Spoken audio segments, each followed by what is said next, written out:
This video is about custom assembly, which is a really powerful tool that all Chainguard customers can use, and recently got some nice new features.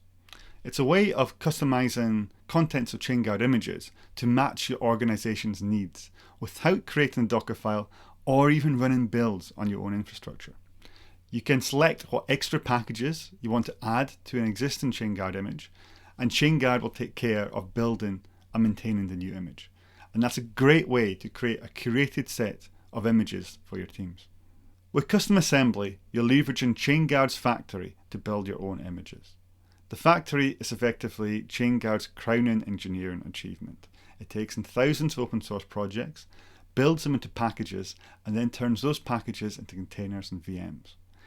It's running constantly and always monitoring for new releases, for malware, for build failures, for CVEs and more. And it's hard to comprehend the scale and the speed at which a factory operates, well, unless you see the cloud bill. In custom assembly, our factory takes care of making sure all the components in your image are up to date and built with the latest dependencies. Now, some of you might say, well, I can just do this myself with a Docker file and APK add to packages. And that's true, you're welcome to do that, but do be aware of a few drawbacks. Primarily, you're going to be responsible for building the image and rebuilding it and keeping it up to date. So that means updating the base image and all the packages inside it. The second one, and this is a bit more subtle, is do remember that Chainguard is a rolling distribution. That means that there's no guarantee that any packages you APK add in will be compatible with the packages already present in the base image. And if you're unlucky, you may need to pull in a new version of the base image to resolve a build failure. In custom assembly, we'll take care of making sure that you always have a compatible set of packages. Okay, let's jump straight to a demo. So I'm going to be doing this demo in the Chainguard console, which is our UI. You can do all this stuff via chainCTL as well in the terminal if you prefer. But here we have the kubectl image that my organization chainguard.edu has access to. And we can see over here we've got three options: customize image, rename, and more, which includes a delete option. Rename allows me to rename an image to something more meaningful for my organization. But we're going to start with customize the image.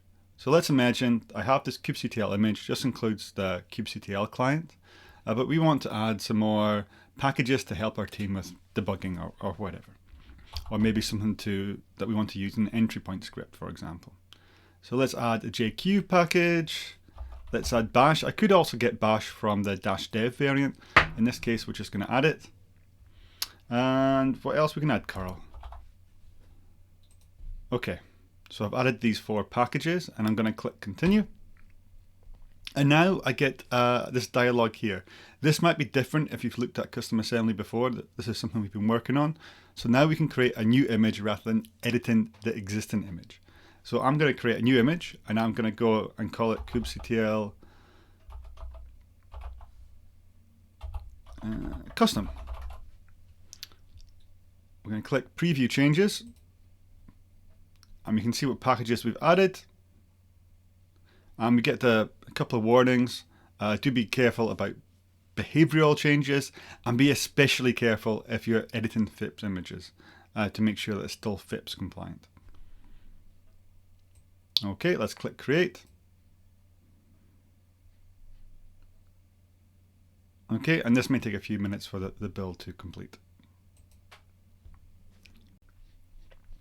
Okay, so that's finished building and been added to our organization.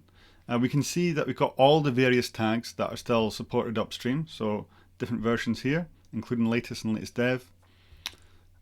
We can see that it gets this customize tag, so we can tell which images have been customized. I can customize it further and create another variant if I like, or rename it if I decide kubectl custom is a stupid name. And also notice the builds tab. So if I go to the builds tab, here I can see some build information on all the images it's created for me. Okay, so the final thing I guess we should show is just jump to the terminal and showing you can pull and use the image. So let's type docker pull cgr.dev chainguard.edu, which is my organization, kubectl custom. Okay, and that's pulled. That was pretty quick. Now let's try running the image. going to run it interactively, but that also means we'll need to change the entry point. Dev Chainguard edu /kubectl-custom. See how that works. There we go. So we've proved we've got bash, we've got JQ, we've got curl, and of course we have kubectl. Yeah, so there you go, a working custom image.